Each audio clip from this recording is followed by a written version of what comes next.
इस वीडियो के प्रथम भाग में हमने प्रमाणों की जानकारी प्राप्त की। प्रमाण अर्थात ज्ञान प्राप्ति के उपकरण या साधन। सांख्य और योग दर्शन केवल 3 प्रमाणों को मानते हैं: प्रत्यक्ष, अनुमान तथा आगम प्रमाण।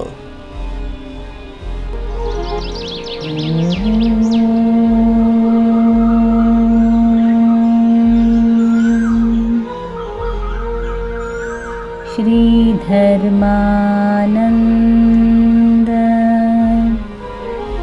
गुरुचरण कमलेभ्यो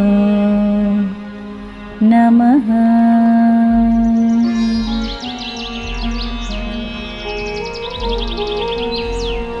महर्षि पतंजलि मुनि प्रणीतम योग सूत्रम। महर्षि पतंजलि कृत योग सूत्र महर्षि व्यास भाष्य सहित अनुवाद तथा प्रस्तुति कुलदीप धीमान। योगेन चित्तस्य पदेन वाचा मलं शरीरस्य च वैद्यकेन योपाकरोतं प्रवरं मुनिना पतञ्जलि प्राञ्जलिरानतोऽस्मि।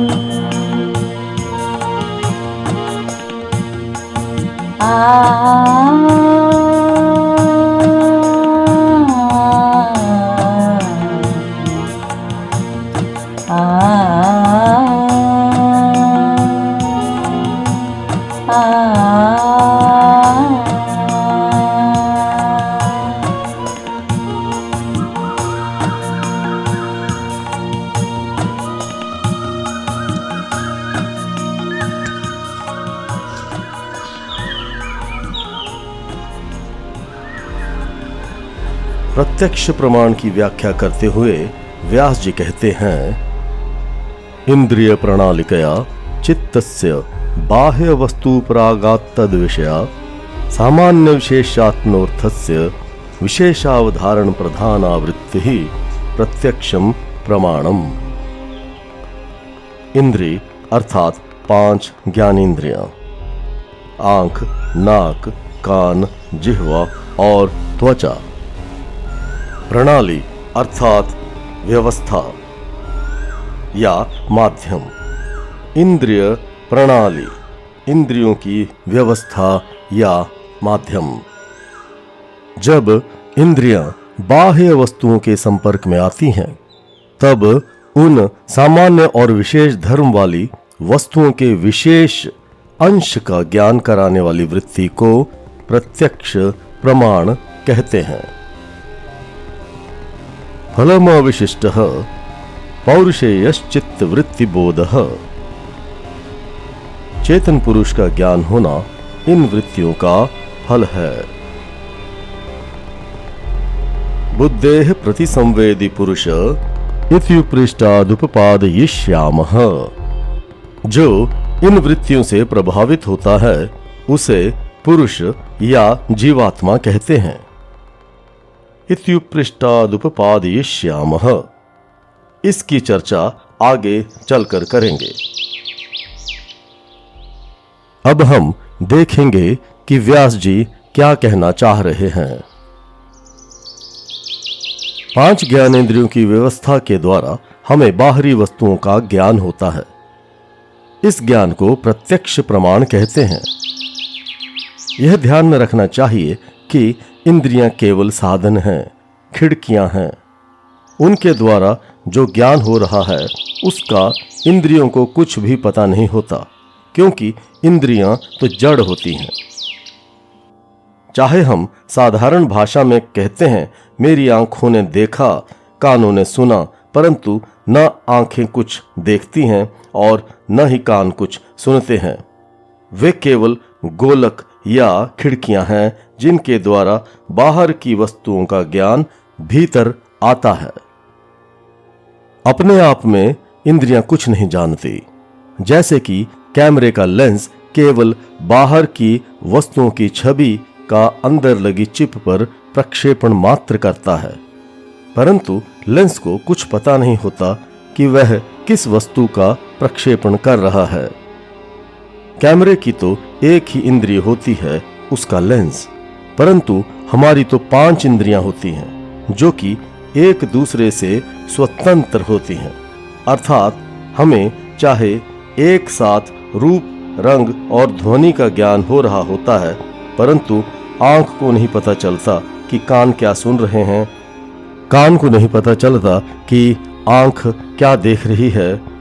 अतः इंद्रियों के पीछे कुछ होना चाहिए जो इंद्रियों के द्वारा लाई गई सूचनाओं को समझे।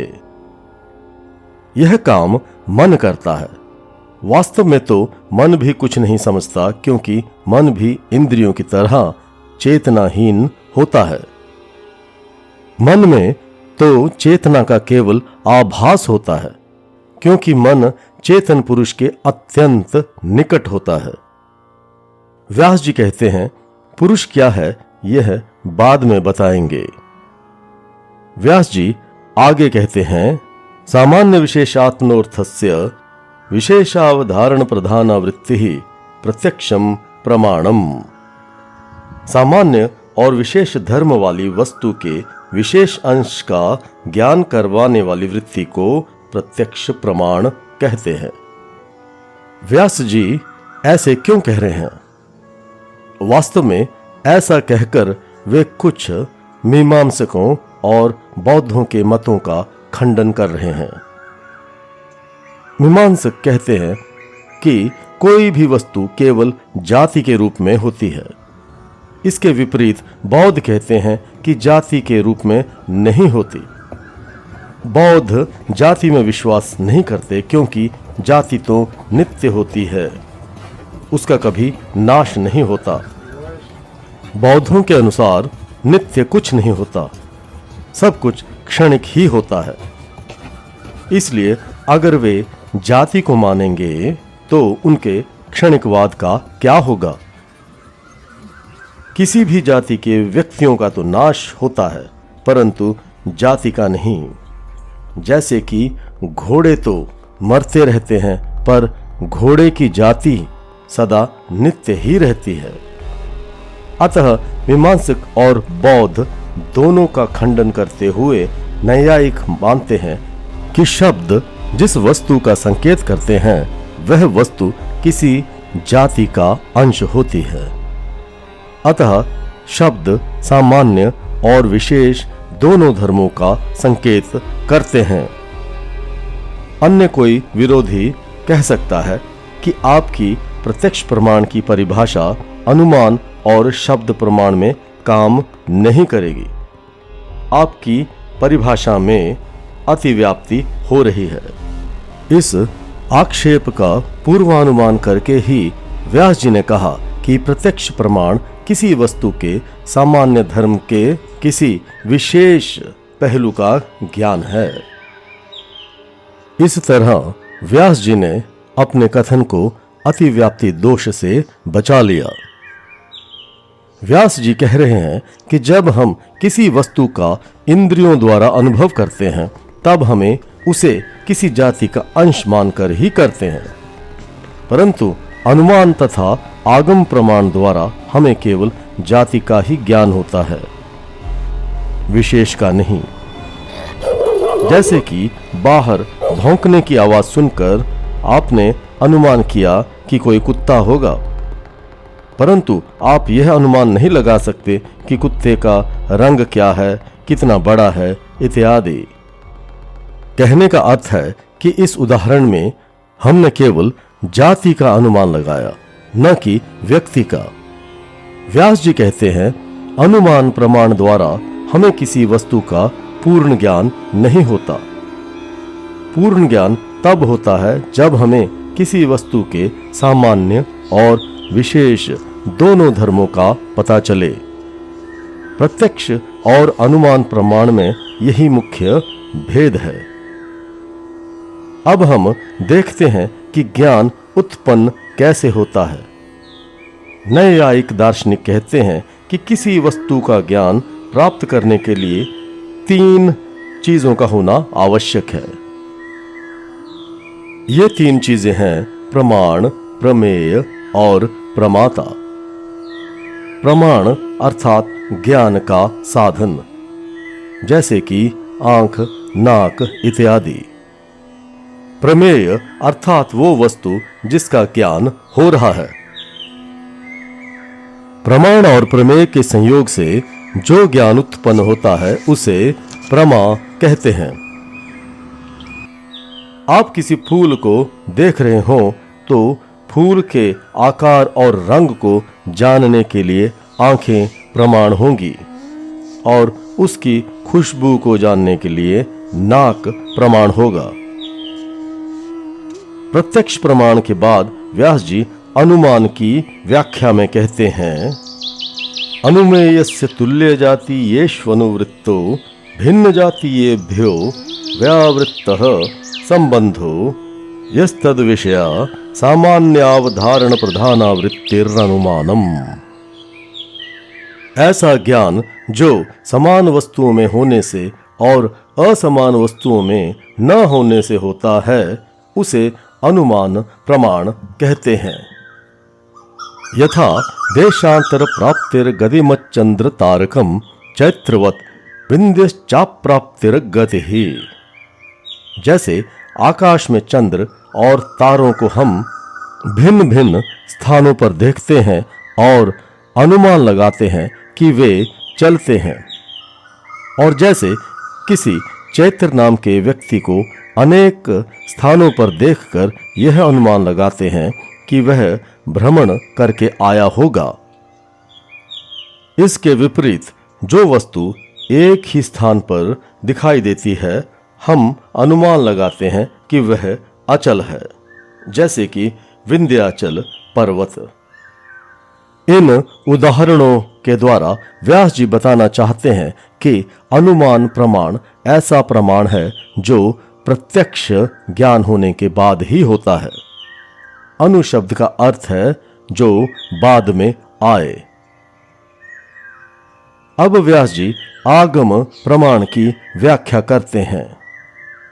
आप्तेन दृष्टोनुमितो वार्थः परत्र स्वबोध संक्रांतये शब्देनोपदिश्यते शब्दात् तदर्थ विषयावृत्तिः श्रोतुरागमः। जब कोई विश्वसनीय व्यक्ति कुछ देखता है और उस ज्ञान को दूसरों को देता है उसे आगम प्रमाण कहते हैं। इस तरह का ज्ञान भी चित्त पर वृत्तियां डालता है। यस्या श्रद्धेयार्थो वक्ता न दृष्टानुमितार्थः स आगमः प्लवते। जब कोई अविश्वसनीय व्यक्ति किसी वस्तु का ज्ञान बिना प्रत्यक्ष या अनुमान प्रमाण के देता है उसकी बात का भरोसा नहीं किया जाता और उस ज्ञान को गलत ज्ञान कहते हैं। मूल वक्तरी तु दृष्टानुमितार्थे निर्विप्लवः स्यात्। इसके विपरीत विश्वसनीय व्यक्ति के द्वारा कही गई बात बिना भ्रांति के होती है, अतः मान ली जाती है। आगम या शब्द प्रमाण ऐसा प्रमाण है जो हमें किसी भी विश्वसनीय व्यक्ति या ग्रंथ द्वारा होता है, परंतु इस संदर्भ में आगम या शब्द प्रमाण का मुख्य अर्थ वेद ही है। वास्तव में तो किसी भी विश्वसनीय व्यक्ति या ग्रंथ के कथन को आगम या शब्द प्रमाण कहते हैं। जैसे कि कोई औषधि WHO सर्टिफिकेशन द्वारा बेची जाए तो हम उस पर भरोसा कर लेते हैं, और कोई औषधि खुली बेची जाए तो हम उस पर आसानी से भरोसा नहीं करते। अब प्रश्न उठेगा कि योग सूत्र में हम प्रमाणों की चर्चा क्यों कर रहे हैं। हम प्रमाणों की चर्चा इसलिए कर रहे हैं कि प्रमाण हमारे मन को विचलित करते हैं और हमें समाधि से भटकाते हैं।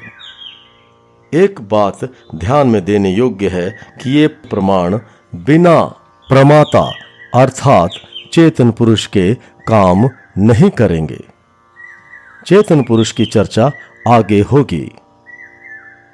इस सूत्र द्वारा हमने जाना कि वृत्तियां 5 प्रकार की होती हैं जो हमारे मन के संतुलन को बिगाड़ देती हैं। ये हैं प्रमाण, विपर्य, विकल्प, निद्रा और स्मृति। इस वीडियो में हमने इन 5 वृत्तियों में से पहली वृत्ति अर्थात प्रमाण की चर्चा की। योगेन चित्तस्य पदेन वाचा मलं शरीरस्य च वैद्यकेन योपाकरोतं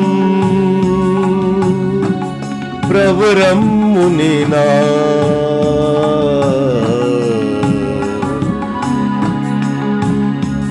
पतंजलि प्रांजलिरानतोऽस्मि।